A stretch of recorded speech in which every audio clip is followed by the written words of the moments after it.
WFI का जो भारत सरकार के पास WFI है उसका एक ही संघ है, हरियाणा अमेचर रेसलिंग एसोसिएशन, जिसका मैं अध्यक्ष हूँ। तो उनका इस संघ से कोई लेना देना नहीं। वो बेशक पूना लेके जाओ चाहे कहीं और भी लेके जाओ, जो भारत सरकार से मान्यता प्राप्ति नहीं तो वो कहीं भी कोई खेलने जा सकता, कौन किसको रोकेगा।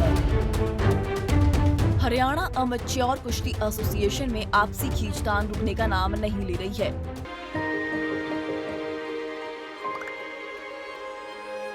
मिलके हम पंजाब को रंगला पंजाब बनाएंगे और बिजली के मामले में पंजाब को सरप्लस बनाएंगे। 24 घंटे बिजली रहिंदी है जी, कोई दिक्कत नहीं बिजली दी सानू। गरीबां दा जिउण दा स्तर जिहड़ा जीवन ਉੱਚਾ ਪੱਧਰ ਦਾ ਕਿਵੇਂ ਚੱਕ ਸਕਦੇ ਹਾਂ, ਇਹ ਸਾਡੀਆਂ ਪ੍ਰਾਇੋਰਟੀਜ਼ ਨੇ। ਮੇਰੇ ਤੇ ਯਕੀਨ ਤੁਸੀਂ ਕੀਤਾ ਤਾਂ ਯਕੀਨ ਰੱਖਿਓ, ਮੈਂ ਤੁਹਾਡਾ ਯਕੀਨ ਕਦੇ ਟੁੱਟਣ ਨਹੀਂ ਦਊਂਗਾ।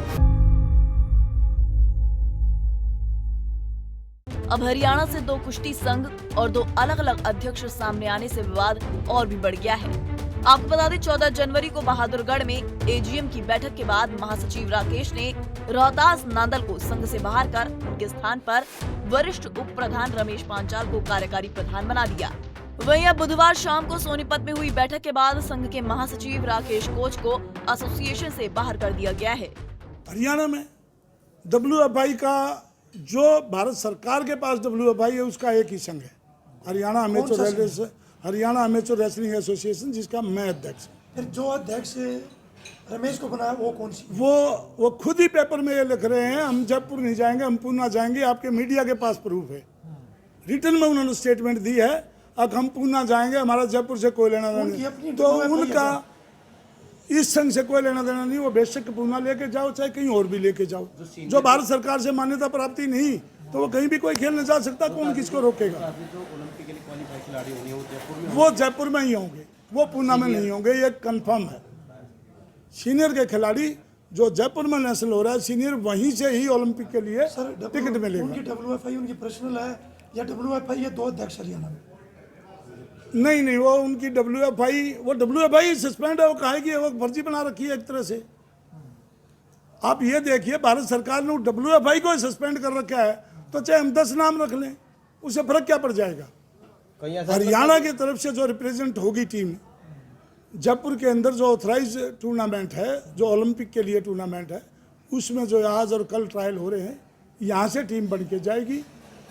जो रेलवे बोर्ड करवा रहा है, उनका एग्जीक्यूटिव डायरेक्टर भी यहीं आए हुए थे। रोहतास जी लगातार कह रहे हैं कि जो रमेश लोहारू है वो भी ब्रजभूषण शरण का आदमी है, उसी का नजदीकी है।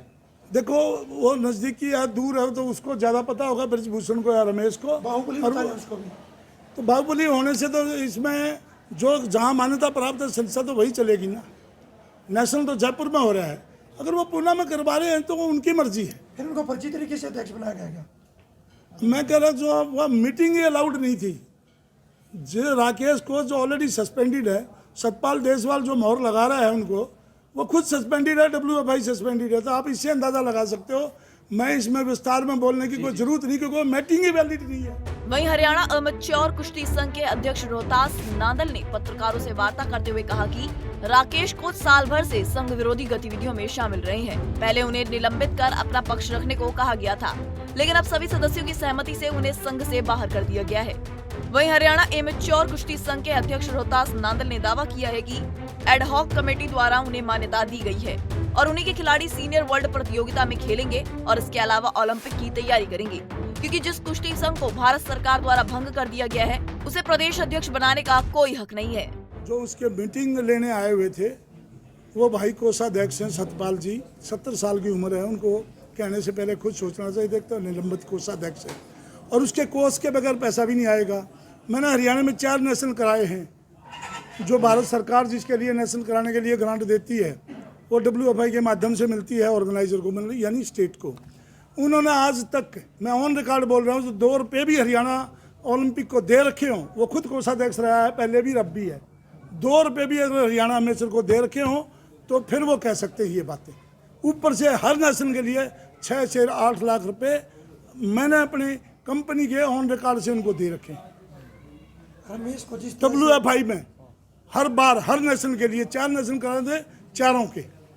और वो जो बात कह रहे हैं, मैं ये नहीं कह रहा, ये खेल तो एक ऐसी संस्था है, इवन सरकारें भी कराती हैं तो भी एक दूसरे के सहयोग से होती है।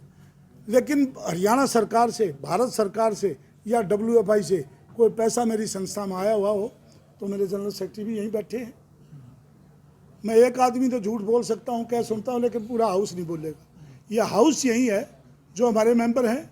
हमने ना WFI से जो उनका अधिकार है देने का हर स्टेट को, वो भी नहीं दिया गया, ऊपर से लिया गया।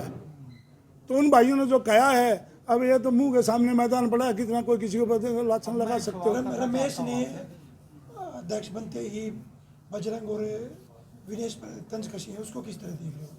देखो वो उसका व्यक्तिगत राय है, उसके बारे में मैं कुछ नहीं कह सकता। कोई भी पहलवान है, बजरंग है, मेडल वापस लौटाया। बजरंग ने वापस लौटाया तो क्यों लौटाया?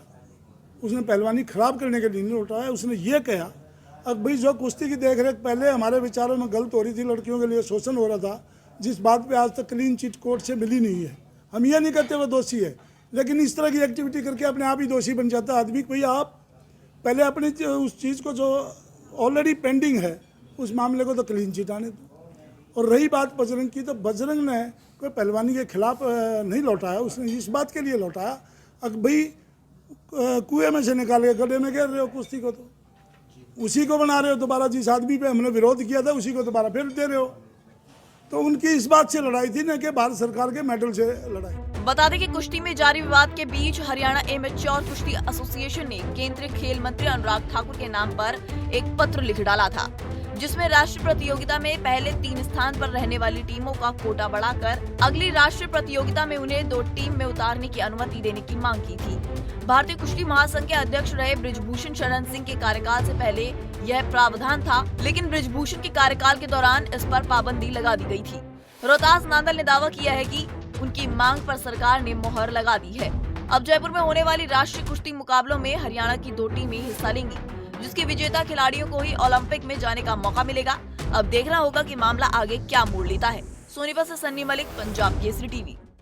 हमसे जुड़े रहने के लिए हमारे YouTube चैनल को सब्सक्राइब करें और नई वीडियो की नोटिफिकेशन के लिए बेल आइकॉन को दबाएं। अगर आप ये वीडियो Facebook पर देख रहे हैं तो लाइक जरूर करें और ज्यादा से ज्यादा शेयर करें। धन्यवाद।